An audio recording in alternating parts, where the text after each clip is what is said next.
Penangkapan itu umurnya hanya 1 kali 24 jam. Kalau izin terlebih dahulu, itu terus kemudian tersangkanya keburu kabur, nanti yang didemonstrasi, polisi juga yang didemonstrasi oleh keluarga korban. Saudara, ya pertama-tama saya harus menyampaikan dulu bahwa sebetulnya kami agak kecewa juga. Ada salah satu TV nasional pada tanggal 31 Desember itu menayangkan KUHP di TV-nya, dan itu KUHP bukan yang disahkan. Itu saya agak kaget juga ya. TV besar menayangkan KUHP yang bukan disahkan, KUHP masih dalam bentuk draft, sehingga banyak timbul kritik. Artinya saya harus mengatakan media juga tidak up to date. Dan itu harus diakui, karena ditayangkan, saya foto itu. Jadi masih menayangkan ini draft bulan Juli. Nah itu ya bisa terjadi distorsi informasi publik ya, kalau bukan suatu penyesatan informasi terhadap publik. Jadi yang ingin kami sampaikan, pertama bahwa di dalam KUHP yang baru itu ada yang namanya diferensiasi fungsional, yang menitik beratkan penyidikan pada kepolisian, penuntutan pada kejaksaan, kemudian pengadilan pada hakim, lalu advokat, dia bertugas memberikan pembelaan dan bantuan hukum supaya perkara pidana itu dilihat secara profesional dan proporsional, dan pembimbing kemasyarakatan yang bertugas membina terpidana atau narapidana. Itu yang pertama. Yang kedua, ini yang seringkali diributkan, termasuk diributkan di TV itu, yang terus terang kami agak kaget. Ada 9 upaya paksa.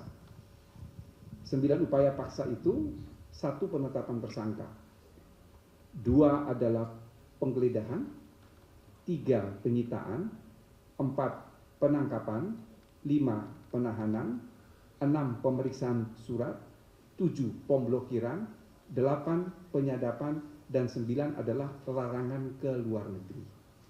Dari 9 upaya paksa, hanya ada 3 upaya paksa tanpa izin pengadilan. Selebihnya itu semua harus izin pengadilan. Jadi kalau bahasa di publik mengatakan bahwa nanti bisa blokir, bisa menyadap tanpa izin pengadilan, itu hoax. Itu tidak benar. Itu distorsi informasi kepada publik. Penyadapan itu hanya 1 pasal. Bunyinya begini: dalam melakukan kewenangannya, penyidik, penuntut umum, hakim dapat melakukan penyadapan. Ayat berikut mengatakan begini: ketentuan mengenai penyadapan diatur dalam undang-undang tersendiri. Itu bukan maunya pemerintah dan DPR, itu bunyi putusan Mahkamah Konstitusi. Ketika Undang-Undang Komisi Pemberantasan Korupsi itu diuji di Mahkamah Konstitusi mengenai penyadapan, putusan MK waktu itu mengatakan terkait penyadapan yang dilakukan pada tindak pidana korupsi, dilakukan pada terorisme, dan beberapa tindak pidana lainnya harus diatur dengan undang-undang tersendiri. Itu sebabnya mengapa KUHP itu tidak mengatur mengenai penyadapan secara detail, karena perintah MK undang-undang tersendiri. Maka pertanyaannya begini, sebelum ada undang-undang penyadapan, boleh tidak penyidik melakukan penyadapan? Tidak boleh. Boleh tidak penuntut umum melakukan penyadapan? Tidak boleh. Karena harus diatur dengan undang-undang tersendiri. Ini except, kecuali terhadap korupsi atau terorisme yang menurut undang-undang existingnya boleh melakukan penyadapan. Itu yang pertama. Yang penting sekarang yang perlu kita ketahui, mengapa penangkapan, penahanan, dan penetapan tersangka tanpa izin pengadilan. Pertama, soal penetapan tersangka. Kalau penetapan tersangka memang di mana-mana nggak ada izin pengadilan, karena belum ada hak asasi yang terlanggar. Yang kedua, mengapa penangkapan tanpa izin pengadilan? Penangkapan itu umurnya hanya 1 kali 24 jam. Kalau izin terlebih dahulu, itu terus kemudian tersangkanya keburu kabur, nanti yang didemonstrasi, polisi juga yang didemonstrasi oleh keluarga korban. Saya selalu mengatakan, mohon maaf ya, yang ribut-ribut ini kan hanya persoalan kedudukan mereka. Kalau mereka jadi kuasa hukumnya pelapor, pasti mereka minta untuk polisi melakukan upaya paksa. Tapi kalau mereka jadi kuasa hukumnya terlapor, pasti mereka akan minta untuk kliennya tidak dilakukan upaya paksa. Hanya persoalan kedudukan. Oleh karena itu KUHP ini mengatur secara seimbang. Jadi mengapa penangkapan tidak ada? Karena waktunya hanya 1 kali 24 jam. Yang berikut, soal penahanan. Penahanan itu teksnya persis seperti KUHP lama. Penahanan dilakukan atas surat perintah penyidik atau penetapan pengadilan. Jadi ada atau penetapan pengadilan. Memang selama ini di lapangan penahanan itu adalah menggunakan surat perintah dari penyidik. Mengapa ini tanpa izin? Letak geografis di Indonesia itu jangan dibayangkan Pulau Jawa. Di tempat saya, Kabupaten Maluku Tengah itu ada 49 pulau. Jarak satu pulau ke ibu kota kabupaten itu 18 jam. Cuaca ekstrem kayak begini, itu kapal motor tidak mau berlayar bisa 1-2 minggu.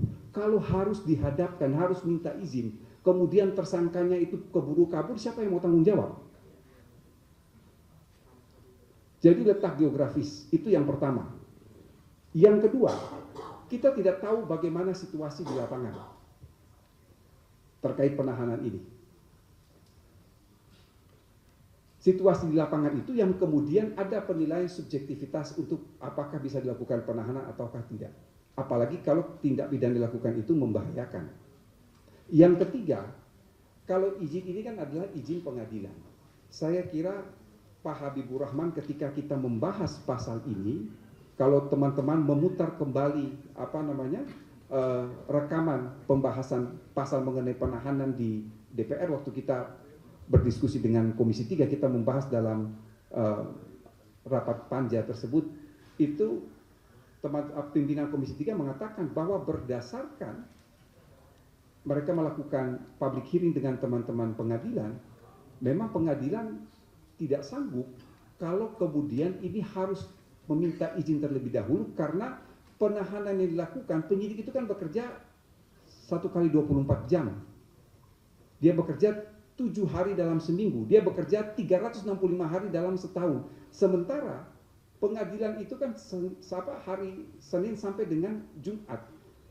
Kalau itu harus dipaksakan izin pengadilan, maka harus ada piket dan lain sebagainya. Jadi sumber daya jumlah hakim kita itu kurang dari 10.000, berbeda dengan polisi yang 470.000. Sehingga sumber daya manusia ini menjadi faktor pertimbangan tersendiri.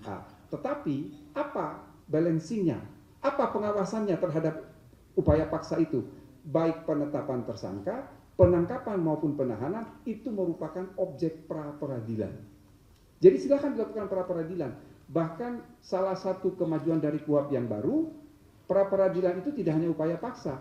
Ada 3 objek pra peradilan di luar upaya paksa itu, saudara-saudara. Kalau sekarang teman-teman melapor kepada polisi mengenai suatu perkara, ternyata perkara itu tidak ditindaklanjuti oleh penyidik, saudara-saudara bisa pra peradilan, yang namanya undue delay. Jadi kalau kita mau lapor kepada polisi, polisi cuekin, tidak ditanggapi, bisa pra peradilan. Yang kedua yang merupakan objek pra peradilan yang tidak terkait dengan upaya paksa adalah soal penangguhan penahanan. Terkadang suatu perkara di kepolisian ditahan, di jaksa tidak ditahan, atau di kepolisian tidak ditahan, di jaksa ditahan. Itu bisa melakukan pra peradilan. Yang terakhir yang bukan merupakan upaya paksa tapi bisa pra peradilan, penyitaan terhadap benda yang tidak ada hubungannya dengan tindak pidana. Itu juga bisa dilakukan pra peradilan. Stay updated. Info terkini masih banyak. Jangan lupa subscribe, like, dan share YouTube official OKZone. Dan selengkapnya ada di okezone.com.